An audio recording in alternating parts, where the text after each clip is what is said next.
La llamada llegó justo cuando el sol comenzaba a teñir el horizonte de anaranjado.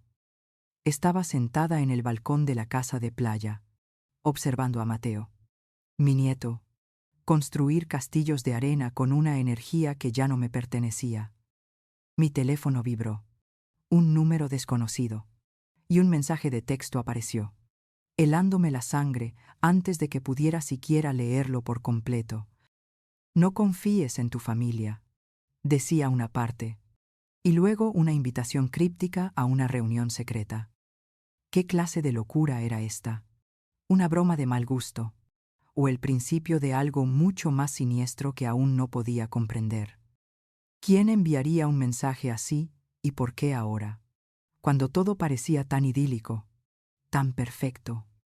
Mi corazón dio un vuelco. Un tamborileo sordo contra mis costillas. La brisa marina, antes tan reconfortante, de repente me pareció gélida. Miré a Mateo, tan ajeno, su risa infantil resonando en el aire salado, y una punzada de miedo se instaló en mi estómago. No podía ser. Él era mi luz, mi todo, el único pedazo de familia que me quedaba de verdad. Pero la advertencia, tan brusca y directa, taladró mi mente, sembrando una semilla de duda venenosa. Mi familia. ¿De qué se trataba esto? Ignoré el mensaje al principio. Lo archivé en esa parte de mi mente, donde uno guarda las preocupaciones menores, las supersticiones tontas. Había pasado por demasiadas cosas en mis 67 años como para dejar que un anónimo desestabilizara mi paz. La vida me había golpeado duro, perdiendo a mi marido demasiado pronto, criando a mi hijo solo, y luego la dolorosa distancia que se abrió entre nosotros cuando él decidió irse a otro continente. Mateo era mi consuelo, el puente que aún me unía a esa parte de mi vida.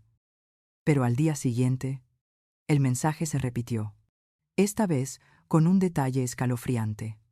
1 hora y un lugar específicos en un café discreto del pueblo.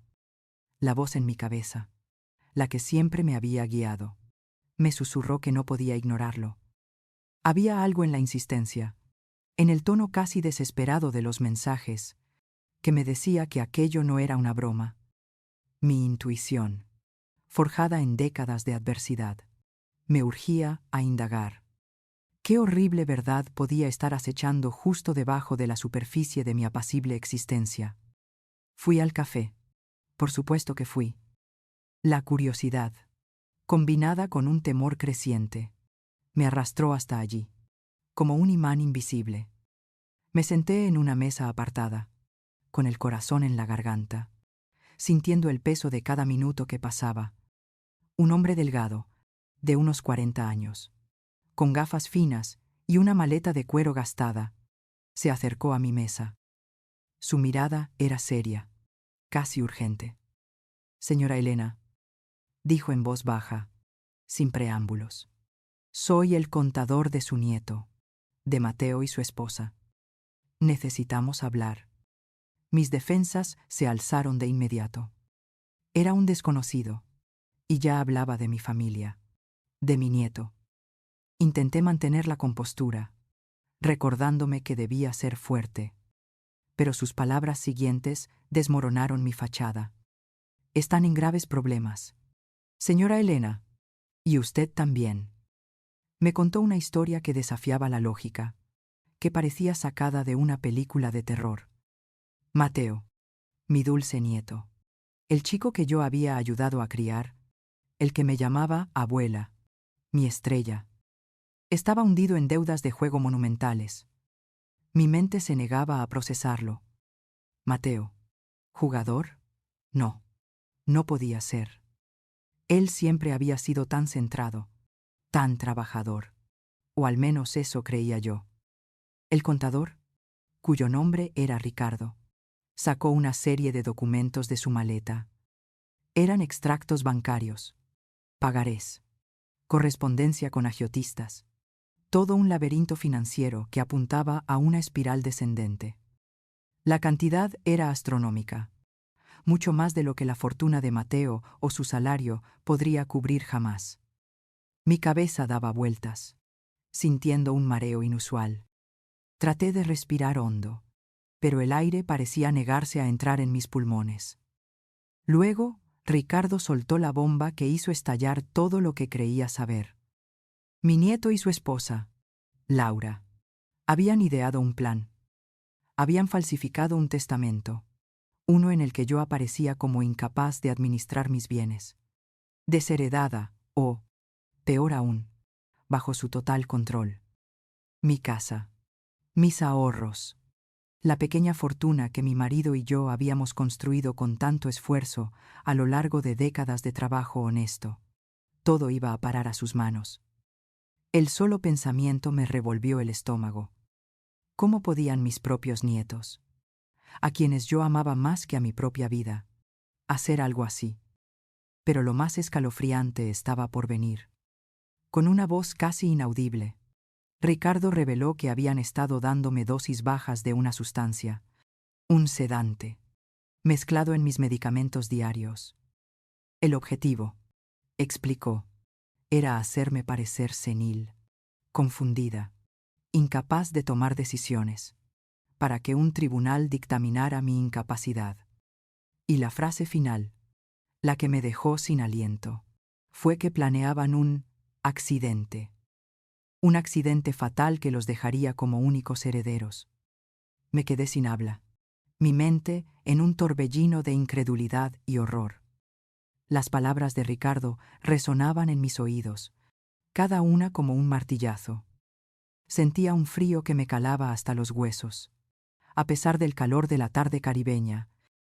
Mateo, mi Mateo, ¿sería capaz de tal atrocidad? No quería creerlo. No podía. Pero los documentos, las fechas, los detalles que Ricardo ofrecía con una frialdad profesional, eran demasiado convincentes. No había odio en sus ojos, solo una profunda preocupación, casi tristeza. Me mostró correos electrónicos, transferencias, incluso algunas recetas que indicaban ciertos fármacos que yo reconocía haber estado tomando últimamente, pero con una composición ligeramente diferente de lo que recordaba. Me habló de cómo la esposa de Mateo, Laura, había sido la mente maestra, la que había instigado y organizado la farsa. Ella, con su sonrisa dulce y su aparente devoción. La traición se sentía como una herida abierta, sangrando sin parar. Ricardo me explicó que había descubierto la trama por casualidad, al revisar unas cuentas de Mateo que no cuadraban. Al principio, pensó que se trataba de un error, luego de un desfalco, pero al profundizar, desenterró una red de mentiras y manipulaciones que lo dejó consternado. No podía quedarse de brazos cruzados, me dijo. Su conciencia no se lo permitía. Era un hombre de principios, y lo que presenciaba era un crimen atroz. Me instó a no decir nada, a actuar con la máxima cautela. Mi vida, según él, estaba en peligro inminente. La casa de la playa, el lugar que consideraba mi refugio, se convirtió de repente en una jaula de cristal, donde cada mirada de Mateo, cada gesto de Laura, se sentía como una amenaza. La siguiente parada fue en un bufete de abogados, uno de los más discretos pero reputados de la zona, al que Ricardo me llevó directamente. Sentada frente a la abogada, una mujer de mirada penetrante y voz firme, volví a relatar la historia, esta vez con la voz quebrada por la emoción. Las lágrimas brotaban sin control, una mezcla de rabia, dolor y pánico. La abogada, María, escuchó con atención, interrumpiendo solo para hacer preguntas precisas, anotando cada detalle en un cuaderno de cuero. Me sentía expuesta, vulnerable, pero al mismo tiempo, una pequeña chispa de esperanza comenzaba a encenderse en mi interior. Quizás había una salida, quizás no estaba completamente sola. El equipo legal de María actuó con una rapidez asombrosa. Lo primero fue una serie de exámenes médicos exhaustivos y, lo más importante, pruebas de toxicología. Tenía que demostrar que estaba en plenas facultades, que mi mente estaba tan clara como siempre, a pesar de los sedantes que, según Ricardo, me habían administrado. Los días siguientes fueron una tortura. Visitas a médicos especialistas, tomas de sangre, análisis de orina, pruebas neuropsicológicas que evaluaban mi memoria, mi cognición, mi capacidad de juicio. Cada examen era una batalla contra el miedo y la ansiedad. Recuerdo el día en que los resultados llegaron. Estaba sentada en el despacho de María, las manos temblándome. Los resultados son concluyentes, señora Elena, dijo, con una sonrisa apenas perceptible. Usted está perfectamente lúcida, totalmente competente. Un suspiro de alivio se escapó de mis labios. Un peso enorme se desprendió de mis hombros. Pero la segunda parte de la noticia era la más aterradora. Y las pruebas de toxicología, señora Elena, confirman la presencia de benzodiazepinas en su sistema, en dosis bajas pero continuas. Precisamente lo que Ricardo nos advirtió. La confirmación de las benzodiazepinas me dejó petrificada. Significaba que todo era cierto. Mi propio nieto y su esposa, mis propios nietos, estaban intentando envenenarme, lentamente, sutilmente, para despojarme de todo. La traición era tan profunda, tan fría, que sentí un escalofrío que no tenía nada que ver con la temperatura de la sala. La rabia se mezcló con la tristeza, un cóctel amargo de emociones que me ahogaba.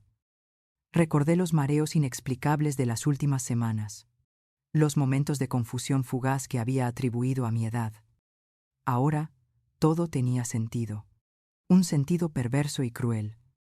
María me explicó que las benzodiazepinas, en dosis controladas, pueden inducir un estado de sopor, de confusión mental, haciéndote parecer incapaz de tomar decisiones. Era la prueba irrefutable, el eslabón perdido que unía todas las piezas del rompecabezas.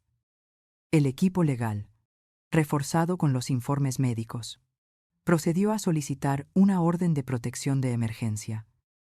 En cuestión de horas, mis bienes fueron congelados, mis cuentas bancarias bloqueadas para cualquier transacción no autorizada. Era una medida drástica, pero necesaria, para asegurar que no pudieran acceder a mi patrimonio. Simultáneamente, se presentaron cargos formales contra Mateo y Laura, fraude, intento de envenenamiento, y ante Honoraviere, lo más grave, intento de homicidio. Las implicaciones de todo aquello eran abrumadoras. Mi vida, la vida que yo conocía, había volado por los aires. La abuela que soy, la abuela que siempre había querido ser, estaba siendo arrastrada a un infierno legal y emocional. Por mi seguridad, tuve que entrar en una especie de escondite. Ricardo me consiguió un pequeño apartamento en un pueblo costero a varias horas de distancia. Un lugar discreto donde nadie me conocía. Dejé la casa de la playa, la que tanto amaba, mi santuario, con un nudo en la garganta. Mirar por última vez las olas rompiendo contra la orilla, sabiendo que me iba por una amenaza tan íntima, tan familiar. Era desolador. En ese apartamento, cada día era una lucha contra la soledad y la ansiedad. Las noticias que me llegaban de María eran agridulces. Mateo y Laura, al verse descubiertos y con los activos congelados, habían montado una farsa. Alegaban que yo había sido secuestrada, que estaba incapacitada y que ellos, como mis únicos parientes cercanos, debían ser declarados mis tutores legales. Fue un intento desesperado por su parte de revertir la situación, de ganar tiempo y control. La prensa local, sin conocer los detalles más sórdidos, se hizo eco de la desaparición de la respetada señora Elena y del dolor de sus nietos. Ver sus caras compungidas en las noticias, sus declaraciones públicas lamentando mi estado de salud y mi misteriosa ausencia, me revolvía el estómago. Era una actuación magistral, pero sabía la verdad, y esa verdad Me dolía en lo más profundo del alma. ¿Cómo podían manipular tan descaradamente la realidad? ¿Cómo podían fingir tanto amor y preocupación, mientras tramaban mi fin? Por fortuna, la jueza del caso no era ingenua. La solicitud de tutela de Mateo y Laura fue denegada de plano, gracias a los informes médicos y toxicológicos que demostraban mi lucidez y la presencia de los sedantes. Mi equipo legal presentó las pruebas de envenenamiento y el plan de fraude, desmontando cada una de sus mentiras. Fue un momento de victoria, una pequeña luz en la oscuridad, pero la guerra aún no había terminado. Mi abogado me dijo que Mateo y Laura estaban desesperados, que habían perdido el acceso a los fondos que esperaban heredar, y que los prestamistas estaban comenzando a presionar. Sabía que no se detendrían. Un día, recibí una llamada urgente de María. Los maleantes habían forzado la entrada a mi casa de la playa. No buscaban joyas, ni objetos de valor, sino algo muy específico: las contraseñas de mis cuentas bancarias en el extranjero. Era la última ficha que les quedaba para intentar saquear mis ahorros antes de que todo se fuera al traste. Por suerte, gracias a las medidas preventivas que habíamos tomado, el banco ya había bloqueado esos accesos.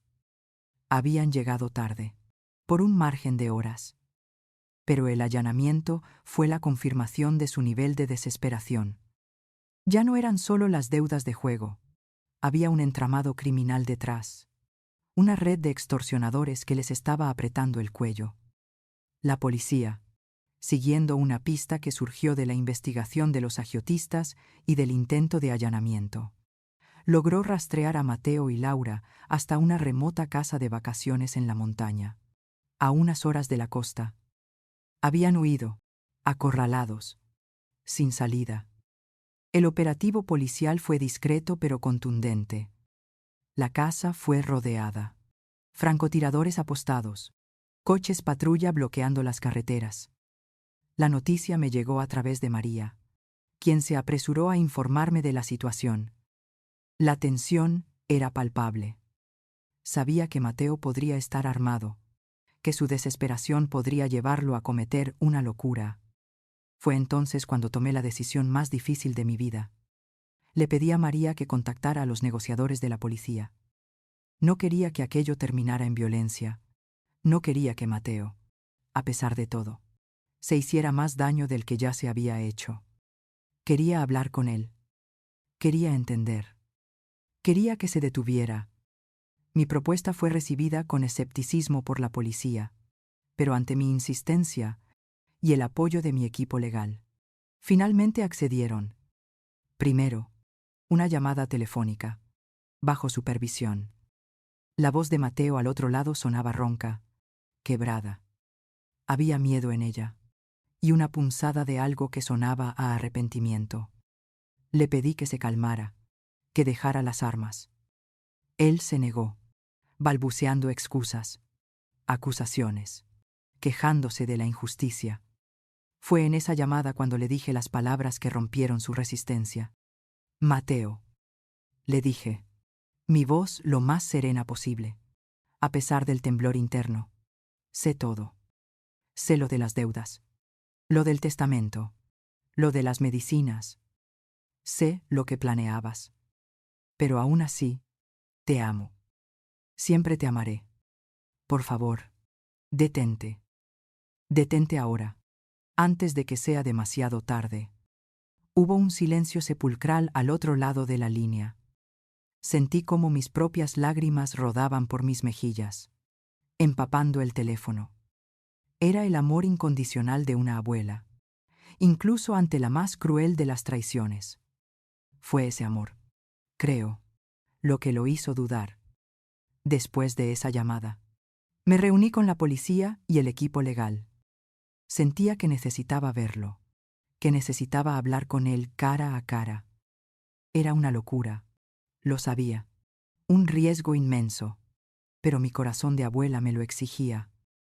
Necesitaba mirarlo a los ojos y escuchar su verdad, la verdad que no se atrevía a decir por teléfono. La policía, con muchas reticencias, accedió a la condición de que la conversación se realizara en un ambiente controlado, con estrictas medidas de seguridad. Sería un diálogo directo, pero bajo la protección de un equipo táctico. Llegué a la casa de vacaciones bajo la sombra de la noche. La montaña era un manto oscuro, las estrellas brillando con una intensidad que contrastaba con la oscuridad de la situación. Vi a Mateo a través de una ventana, su figura encorvada, su rostro demacrado. Había envejecido en semanas, los ojos hundidos, una sombra de lo que había sido. El equipo de SWAT estaba apostado, vigilando cada movimiento. La abogada, María y Ricardo estaban conmigo, ofreciéndome su apoyo silencioso. La puerta de la casa se abrió y yo entré, escoltada por 2 agentes fuertemente armados. El silencio en la sala era pesado, solo roto por el latido de mi propio corazón. Laura estaba sentada en un sofá, la mirada perdida, las lágrimas secas en sus mejillas. Mateo, de pie, frente a la ventana, sostenía una pequeña pistola. Sus manos temblaban. Nuestros ojos se encontraron. No había ira en mi mirada, solo una tristeza infinita. «Abuela», susurró Mateo. Su voz apenas un hilo. «Mateo», respondí, «háblame. Dime la verdad». Lo que siguió fue un torrente de palabras, de arrepentimiento, de miedo, de desesperación. Me contó cómo había caído en el juego. Al principio, solo por diversión, luego por la emoción, y finalmente, para escapar de la realidad. Las deudas crecieron como una bola de nieve imparable. Los agiotistas, implacables, amenazaban a su familia, a Laura, incluso a mí. La presión era insoportable. Laura, según él, había sido la que propuso la idea del testamento falso, la que ideó el plan para incapacitarme. Ella, con sus propias deudas ocultas y el pánico de ver su vida derrumbarse, se había aferrado a esa salida desesperada. Me habló de cómo la adicción al juego lo había consumido, cómo había perdido su trabajo, su dignidad. Me habló de la vergüenza, de la culpa, de la espiral de mentiras en la que se había sumergido. Era una historia triste, una historia de debilidad humana y de decisiones equivocadas. Mis lágrimas, contenidas durante tanto tiempo, finalmente brotaron. Pero no eran lágrimas de ira, sino de dolor por el niño que había perdido, por el hombre en que se había convertido. «¿Por qué no me lo dijiste, Mateo?», le pregunté, mi voz entrecortada. «¿Por qué no me pediste ayuda? Siempre estuve aquí para ti». Él bajó la cabeza, incapaz de mirarme a los ojos. Tenía miedo. «Abuela», tenía mucha vergüenza. Pensé que podía solucionarlo solo. En ese momento, vi un destello de arrepentimiento genuino en sus ojos, un resquicio del Mateo que yo conocía y amaba. Fue entonces cuando supe que debía darle una última oportunidad, no para perdonar el crimen, sino para salvar su alma. «Deja el arma, Mateo», le dije con firmeza, mi voz llena de una autoridad que no sabía que poseía. «Aún puedes elegir. Puedes elegir el camino correcto. O puedes dejar que esto te destruya por completo». Él dudó. Su mano temblaba. La pistola parecía pesarle 1 tonelada. Luego, con un sollozo ahogado, la dejó caer al suelo con un ruido sordo. Los agentes de SWAT entraron en la sala, listos para intervenir. Pero ya no era necesario. Mateo se derrumbó. Se arrodilló ante mí, sollozando incontrolablemente. Laura, al verlo, también rompió a llorar, un llanto desconsolado y lleno de culpa. Fue un momento de catarsis, de verdad, cruda y dolorosa.